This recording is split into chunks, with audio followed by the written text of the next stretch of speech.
Simula Mayo 10, kinumpirma na ang malaking pagtaas sa kredito ng pensyon na maaaring direktang makaapekto sa buhay ng milyon-milyong pensyonado. Pero ang hindi mo alam, may mga kritikal na detalye na maaaring magbago ng lahat ng matatanggap mo. Kaya huwag mong skip ang video na ito hanggang dulo dahil bawat impormasyon ay mahalaga para sa iyong benepisyo. At kung gusto mo ng mga update na tulad nito na nakatuon lamang sa mga balitang mahalaga para sa mga Pilipino, siguraduhing mag-subscribe ka ngayon para hindi ka maiiwan sa mga mahahalagang anunsyo na dapat mong malaman. Magandang araw sa ating mga kababayan. Mayroon akong napakagandang balita na matagal nang hinihintay ng milyon-milyong mga pensyonado sa buong bansa. Kung ikaw ay isa sa mga senior citizen na umaasa sa iyong pensyon bawat buwan, kailangan mong makinig ng mabuti dahil ang balitang ito ay magdudulot ng malaking pagbabago sa inyong buhay simula sa ika-10 ng Mayo.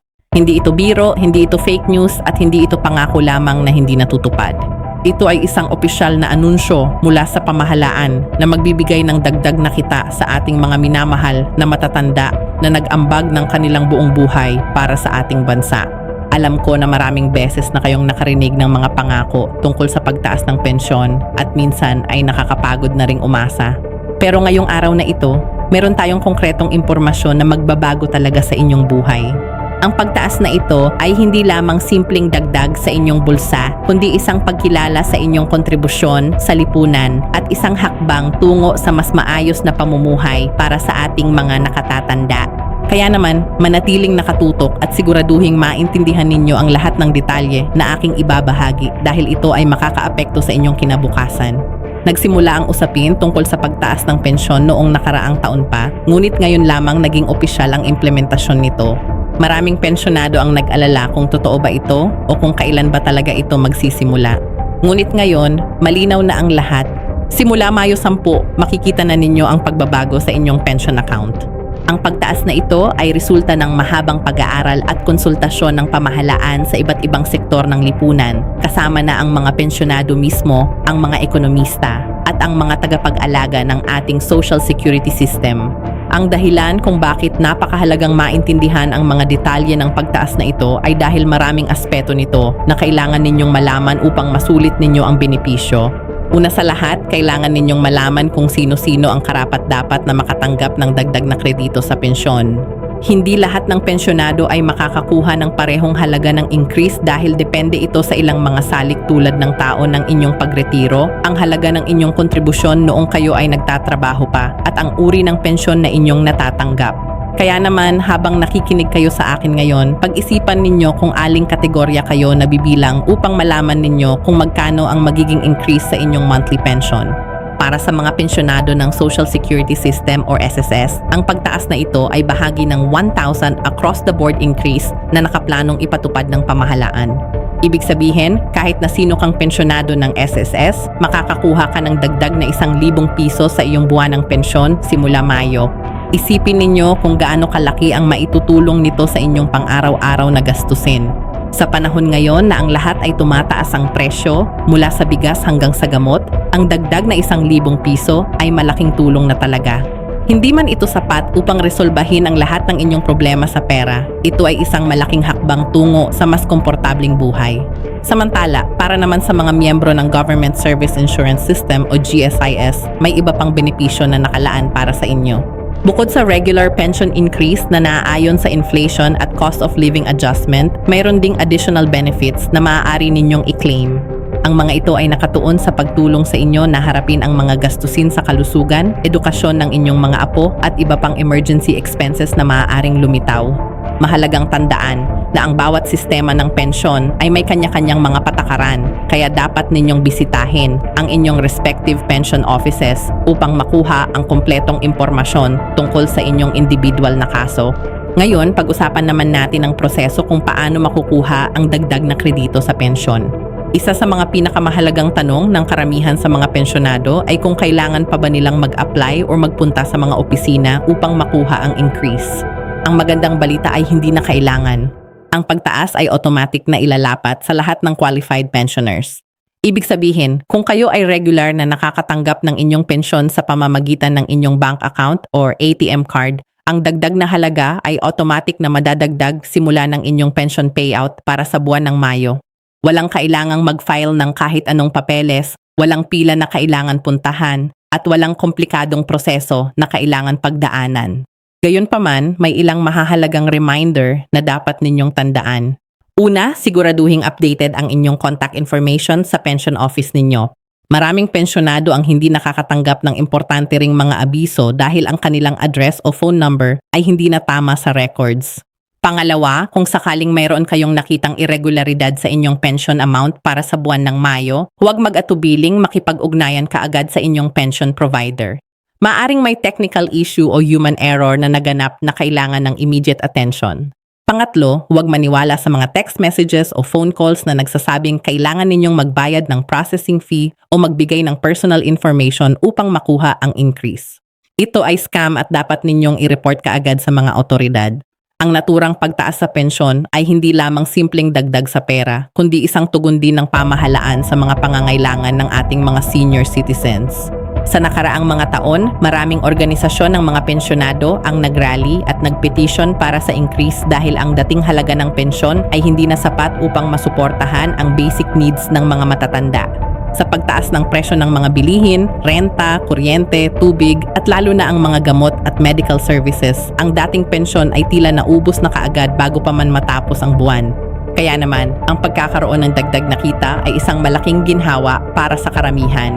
Bukod pa rito, dapat nating alamin kung ano-ano ang iba pang mga benepisyo at pribilehiyo na maaaring samantalahin ng ating mga pensyonado. Maraming senior citizens ang hindi alam na may karapatan silang makatanggap ng discounts sa iba't ibang establishmento tulad ng mga parmaya, grocery stores, restaurants at transportation services. Ang Senior Citizens Act ay nagbibigay ng 20% discount sa maraming produkto at serbisyo at exempted din kayo sa value-added tax o VAT. Ito ay dagdag pang tipid na maaaring i-combine sa inyong increased pension upang mas lumaki pa ang purchasing power ninyo. Sa aspeto ng kalusugan, marami ring healthcare benefits na available para sa mga pensyonado. Ang PhilHealth ay may special packages para sa senior citizens at maraming ospital ang nag-aalok ng discounted rates or priority services para sa mga matatanda. Mahalagang samantalahin ninyo ang mga ito lalo na kung mayroon kayong chronic conditions na nangangailangan ng regular check-ups at maintenance medications. Ang combination ng increased pension at healthcare benefits ay makakatulong upang mabawasan ang financial stress na nararanasan ng maraming pamilya na may elderly members. Isa pang mahalagang punto na dapat nating pag-usapan ay ang sustainability ng pension system. Maraming ekonomista at policymakers ang nag-aalala kung paano masusuportahan ng gobyerno ang continued increases sa pensyon habang tumataas din ang bilang ng mga retirees at bumababa ang bilang ng mga active contributors. Ito ay isang lehitimong alalahanin, ngunit ang pamahalaan ay nagsasabing mayroon silang comprehensive plan upang siguruhing sustainable ang pension fund para sa kasalukuyan at susunod na mga henerasyon. Kasama dito ang investment sa iba't ibang economic ventures, reforms sa contribution collection system, at pagtaas ng retirement age sa ilang sectors. Para sa mga kabataang nakikinig ngayon, ito ay isang mahalagang lesson din para sa inyo. Ang nakikita nating sitwasyon ng ating mga pensyonado ngayon ay magiging sitwasyon din ninyo balang araw kapag kayo ay nag-retire na. Kaya napakahalaga na magsimula kayong mag-ipon at mag-invest habang kayo ay bata pa at may trabaho. Huwag umasa lamang sa government pension dahil tulad ng nakikita natin, hindi ito palaging sapat. Magkaroon ng emergency fund, mag-invest sa insurance, magbukas ng savings account, at kung posible, mag-invest sa negosyo o real estate na magbibigay ng passive income sa hinaharap. Bumabalik tayo sa pangunahing paksa, ang implementation ng increased pension credit ay may kasamang monitoring system upang siguruhing walang korupsyon o irregularidad sa distribution. Ang Commission on Audit at iba pang oversight agencies ay aktibong sumusubaybay sa proseso upang protektahan ang karapatan ng bawat pensyonado. Kung may naririnig kayong anomalya o kung may personal kayong experience ng maling paghandling ng inyong pension, may mga hotlines at reporting mechanisms na available para sa inyo. Huwag matakot na mag-report dahil ito ay inyong karapatan at responsibilidad din bilang mamamayan. Ang pagpapatupad ng increased pension ay nagdulot din ng debate sa Kongreso at sa publiko tungkol sa kung sapat ba ito o kailangan pa ng mas malaking increase. May mga grupo na nagsasabing ang 1,000 pesos increase ay hindi pa rin sapat lalo na sa Metro Manila at sa iba pang highly urbanized areas kung saan napakataas ng cost of living. Sa kabilang banda, may mga ekonomista na nagsasabing dapat maingat ang pamahalaan sa pagtaas ng pensyon upang hindi maapektuhan ang fiscal stability ng bansa. Ito ay isang delicate balance na kailangan ng patuloy na dialogue at consultation sa lahat ng stakeholders. Para sa mga pensyonado na may special circumstances tulad ng disability o chronic illness, may additional benefits na maaari ninyong i-claim. Ang SSS at GSIS ay may disability pension programs na nagbibigay ng higher amounts kumpara sa regular retirement pension. Kung kayo ay nabibilang sa kategoryang ito, importante na kumonsulta kayo sa inyong pension provider upang malaman kung entitled kayo sa dagdag na benepisyo. Maraming senior citizens ang hindi nakaka-claim ng lahat ng benefits na karapat-dapat sa kanila dahil lamang sa kakulangan ng impormasyon o sa pagiging mahiyain na magtanong. Ang papel ng pamilya ay napakahalagang din sa sitwasyon ng ating mga pensyonado. Bilang mga anak at apo, responsibilidad natin na tiyaking ang ating mga matatandang kamag-anak ay nakakakuha ng lahat ng benefits na nararapat sa kanila. Tulungan sila sa pag-navigate ng mga proseso, samahan sa pag-claim ng benefits, at higit sa lahat, bigyan sila ng emotional at social support. Ang pera ay importante, ngunit ang pagmamahal at pag-aalaga ng pamilya ay hindi mabibili ng kahit anong halaga. Sa pagtatapos ng mensaheng ito, nais kong pasalamatan ang lahat ng ating mga pensyonado sa kanilang walang sawang serbisyo at kontribusyon sa ating bansa. Kayo ang mga taong nagpundar upang makamit natin ang kasalukuyang estado ng ating bansa. Kayo ang nagtrabaho ng husto noong kayo ay bata pa, nag-ambag sa ekonomiya, nag-alaga sa inyong mga pamilya at naging mabuting mamamayan. Ang dagdag na pensyon na ito ay maliit lamang na paraan ng pamahalaan upang magpasalamat sa inyong dedikasyon at sakripisyo. Nawa ay magamit ninyo ito sa paraang makakabuti sa inyong kalusugan at kapakanan. Huwag kalimutang i-verify ang lahat ng impormasyong inyong natatanggap mula sa mga legitimate sources. Sa panahon ng social media at madaling pagkalat ng fake news, maraming walang kwentang impormasyon ang kumakalat na nagdudulot lamang ng kalituhan. Magtiwala lamang sa opisyal na anunsyo mula sa SSS, GSIS at iba pang government agencies. Bisitahin ang kanilang mga opisyal na website, tumawag sa kanilang hotlines o personal na pumunta sa kanilang mga opisina kung mayroon kayong mga katanungan. Sa mga susunod na buwan at taon, asahan nating magkakaroon pa ng mga pagbabago at improvements sa ating pension system. Ang pamahalaan ay patuloy na nag-aaral ng mas mabuting paraan upang mapabuti ang buhay ng ating mga pensyonado. Kaya naman, mahalaga na mananatiling updated kayo sa mga balita at development.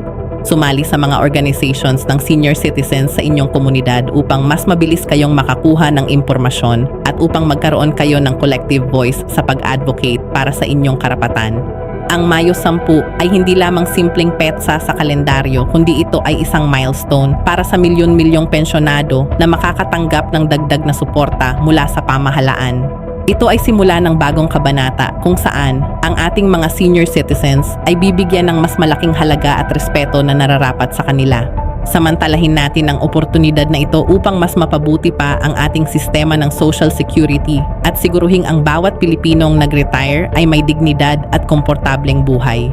Salamat sa inyong pakikinig at sana ay naintindihan ninyo ang lahat ng mahalagang impormasyon tungkol sa increased pension credit na magsisimula sa Mayo 10. Ibahagi ang mensaheng ito sa inyong mga kakilalang pensyonado upang sila rin ay maging aware sa kanilang mga karapatan at benepisyo. Tayo ay magkakaisa sa pagsuporta sa ating mga nakatatanda at sa pagsisiguro na ang kanilang mga taon ng retirement ay puno ng kasiyahan at walang alalahanin tungkol sa pera. Mabuhay ang ating mga senior citizens. Mabuhay ang Pilipinas.